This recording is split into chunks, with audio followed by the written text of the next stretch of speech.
Hello YouTube, welcome back to the channel. Stacking Perpetrator here.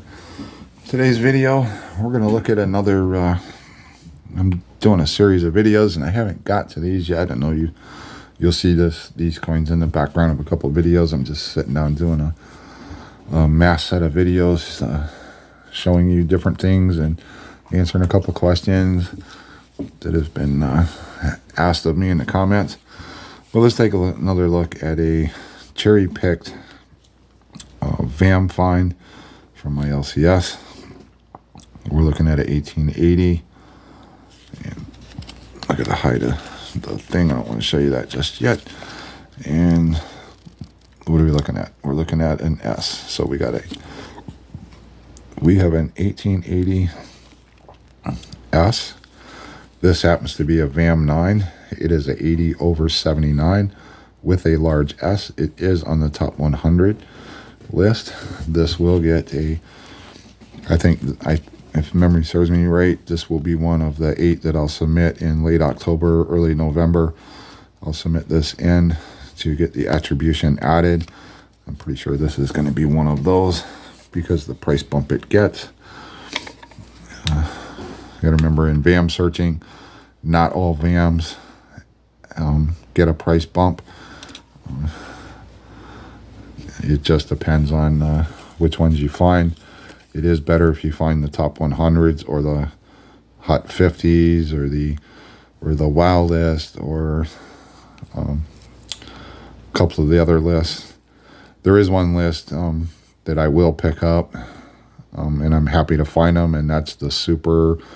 They call it Super CD, but it's the Super Clash Die Elite list of 25. The reason I'm putting those away, even though they don't get a price bump, is because for right now, PCGS, NGC do not recognize that list of 25. Basically, somebody who studies the Morgans put this list together of the top 25 Clash Die Morgans. And so far, PCGS NGC does not recognize that list as a registry set. I am putting those back because if they do add it to the registry program, excuse me, if they do add it to the registry as a subset, then those coins will see a price bump because the registry set people will be after them. So they will get, that happens, they'll be highly sought after. So that's more speculation on my part. It's always nice to find something and identify the VAM. It's actually getting a lot easier for me to ID the specific VAM now. So I've been doing it for a little while. But let me show you this. Where it gets this over the 80/70. May have to, let me dial down to the coin just a little bit more and get a focus in. The marker for this particular one is, if you look inside the 8, I will leave in the description, I will leave a link to this VAM number. So when you click the link, you'll go straight to the page where this VAM is listed, and you can see the photos and match the photos to what I'm showing you here. But see that line right there? And then there's some fuzzing out right here, like die file lines and stuff. It's because when they put the 8 over the 7, they didn't clean it all out. So that little line right there and these little fuzzies makes this the 80/70. Was it 80 over? Yeah, 80/79. And then if you look, we bring the 8 back in again. You can see that line right there. And then the little fuzzies.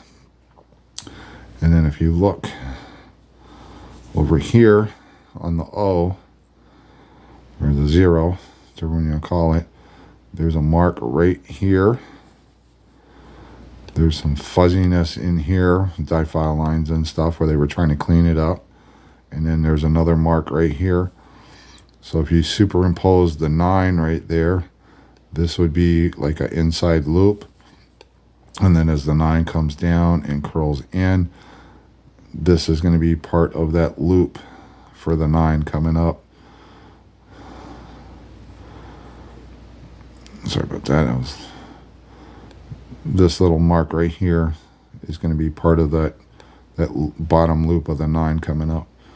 And that is part of that's like the inside of the circle for the O, or for the 9. That would be the inside circle, that little mark right there. They didn't quite clean it all up, but you got dot file lines there showing that they were trying to get rid of any remnants of it. They just happened to miss. They didn't quite get all of it out of the way. And then as far as the large S, this is like knowing your mint marks. And this is actually a pretty nice coin. This has a really sharp, this has like almost a proof light. You can see my finger reflection in the coin. I'll do that again when I turn the scope off, because I know the scope changes the light, but you don't really have it. It's like this could almost, the reverse is almost like proof light. But let's look at the S. Knowing your mint marks. And that's where the VAM book the VAM book I've showed you comes in handy, because it shows you the different types of mint marks that they used. But this is the large S.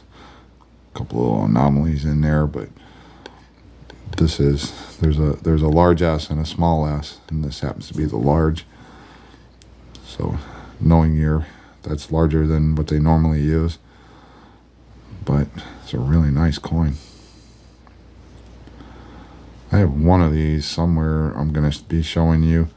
I'm not quite sure what to do with it, because there's a couple leaves. I think it's this one. I think it's the leaf right here, that it's not even attached. It's like the leaf or leaves is just floating in, like they're in limbo.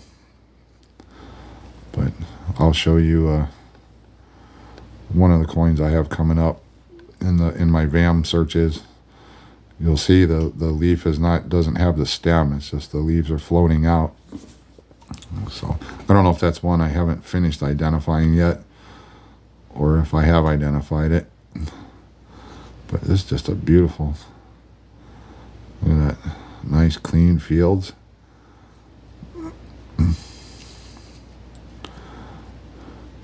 And you got a little bit of something going on there. I don't know if this is partially a pitted die, or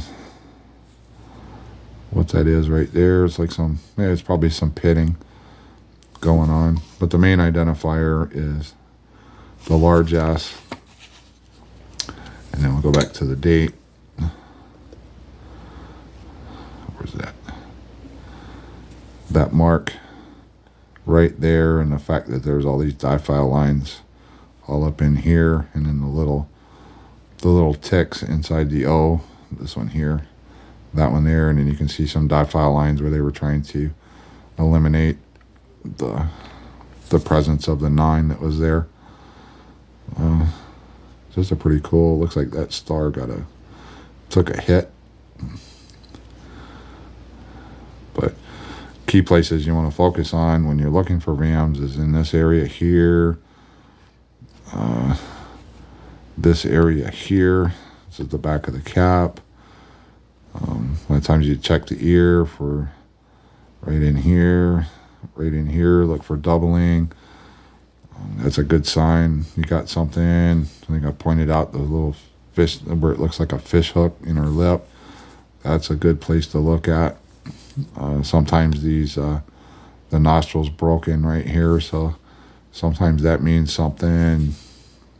Key place to look is for the double eyelash, or the line here for the alligator eye. Sometimes there's a die file line or die gouge right here.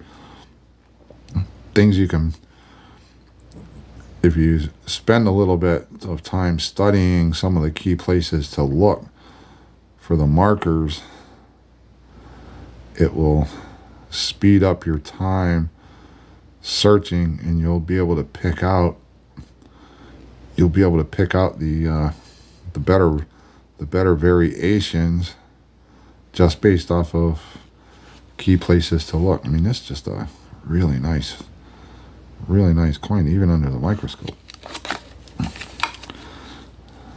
And you never want to judge a grade by looking under a microscope. This is more for just positively, you know, for like me showing you things, or so you can see where it's filled in. This is another semi-key marker. That's all die file lines right there. They were trying to remove a die clash. Quick glance at the eagle's neck. Sometimes you get, like, he's got a turkey neck, little things right there. You want to look for the spikes coming up. There's a single spike, there's a double spike, there's another spike that runs up between the N and the G. You look for the roughness inside the G, like this little area here all down in. Just little things you can quickly look for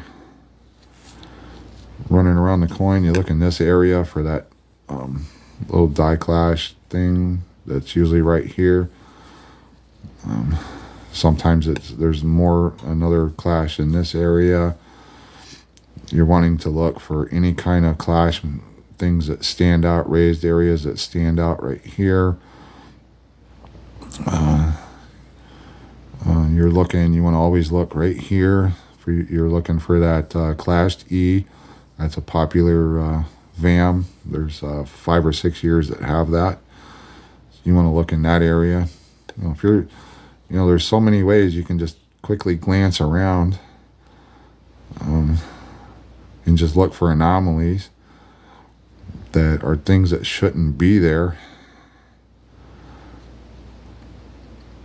And it only takes a few minutes. Once you learn all the key points, and I can look at a coin for like maybe a minute and a half, and I can determine if it looking at both sides at the key points within a minute, I can determine if it's a coin worthy to further research for the VAM variety or not. And I have missed on a few. Not all VAM designations get a price bump, but it is cool when you find the good ones. But you're gonna miss on a few, but you're gonna hit some home runs. You pick up you look for lines going across the wing here. Look up in this area, you'll find what they call a speared eagle. There'll be a line there. Sometimes those die file lines are in the wings. But once you learn the key things, it makes identifying these VAMs a whole lot easier. Anyways, let me turn the scope off. Let's look at this coin, because I think this is